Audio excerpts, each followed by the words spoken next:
I've been asked a lot to please discuss the issue on why I will not be returning to the company who sold me my ECU and all of the drama in regards to that whole situation. So here we go. I do also just want to mention I have previous videos on my channel and so on and so forth. However, I will not be mentioning names and stuff in this video and going forward because of I don't want to get into any legal issues. I do also just want to say I am exceptionally awkward making anything crapping on a company or people, so please just forgive me if I am a little bit extra awkward or weird in this video. Starting from the beginning, a customer of mine had an issue with his headlight kit, so I asked him to please swing by the shop, and after I had fixed the issue, he really liked my Turbo MX, so I took him for a spin around the block a couple times. On my way home is when the issue started. I attempted to get in contact with the guy who helped me turbocharge and tune the car. He will, going forward, be known as the builder. He was a bit difficult to get a hold of, but eventually I did, and he gave me a couple of recommendations to try look at. We checked all of these, and the only thing that remained was the crank angle sensor. We noticed that the crank angle sensor was siliconed into place, and the only way to get it out would have been removing the entire engine harness. We didn't feel like cutting any cables or anything that we didn't understand, so again I attempted to get in contact with the builder so that he could come do it himself, him knowing obviously what he has done when he built the car. The builder was struggling to make time to come out to help me, and I obviously couldn't drive my car out to him because the car couldn't run for long periods of time. In short, we got very impatient waiting, so we decided to try look at anything else that we could check over, including some absolutely atrocious wiring work which we were not expecting from the quality from this builder. This wiring including some very dodgy connections, including one that was just a cable with a terminal with a fuse shoved in it, and then a cable with a terminal shoved on the other end of the fuse, and then that just taped up instead of a proper inline fuse. There were also some other dodgy connections, but yes. Eventually, about 2.5 weeks later of not hearing back from the builder, we got more impatient and just decided to do the crank angle sensor ourselves. So we cut the wires, redid it, and made it so that we didn't have to disconnect the entire engine harness if we needed to remove it again. Eventually, I did get a hold of the builder where he did have some time to come out to try help me.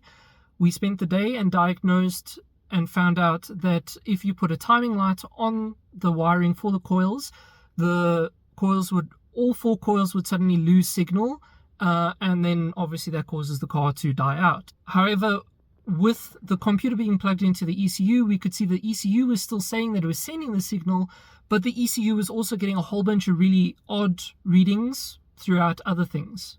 So we were reasonably convinced it might be the ECU.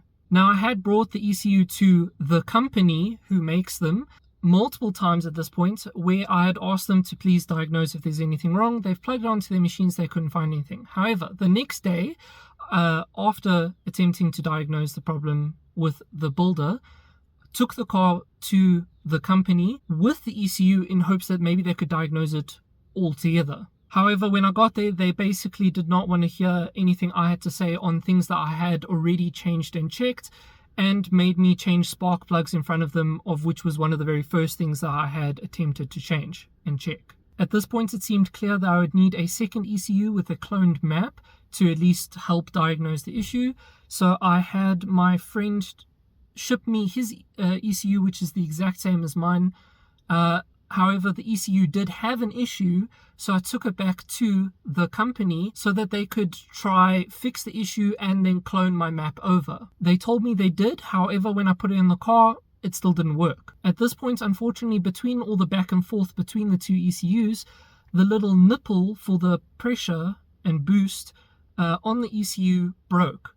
So I needed to take the ECU back to the company to change that part out. Where they didn't, what the guy did do is turn around, take what I can only assume was a customer's ECU off the desk behind him, cut the boost line in half from that ECU, take the pipe and then just shove it in my ECU and sent me on my merry way. Following this, and unfortunately not hearing back from the builder, I decided to just learn to tune myself and attempt to do it myself. However, unfortunately, the company's website for their downloads for the program to tune was so bad and so terrible, I could not get anything to work. And eventually I had to take my mom's laptop, my ECU, and the cables that I was using to the company for them to try help me install the software. This is where I stood outside in the rain for about 15 minutes with my mom's laptop and the ECU until they finally let me in, where then they asked if I had booked an appointment and then also refused to help me until I had the correct cable. The correct cable was a serial to serial, which I don't know any modern laptops that use a serial port anymore. So I needed a serial to USB, which is what I was originally using.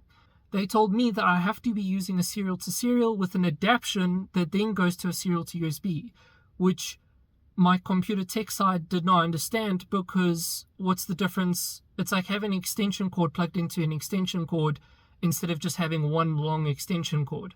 Anyway, they refused to help me until I had the correct cables. The story obviously continues from there, but that's kind of where the drama ends. The only thing that was left to say is how I took the two ECUs to somebody completely different, where I asked him to clone the map and just make sure that it was correct. He did, and the ECU still has an issue, meaning that when I took it to the company and they said they fixed it, they just charged me and didn't fix anything. I've obviously attempted to make this quite a short video and be very jumpy with my cuts. I'm sorry for that. I just didn't want this video to continue for half an hour. Obviously the car still has an issue. I still haven't heard back from the builder, and I'm no longer interested in hearing or going back to the company.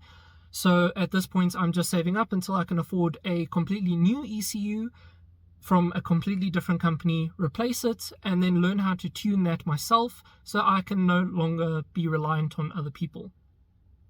With this, I have to replace the coils and basically the entire engine harness anyway, but at least then the car should run and I'll know what's happening. Anyway, that's actually it for this video. Thank you very much for watching. I'm sorry for all the downy, upsetting videos recently, but it is.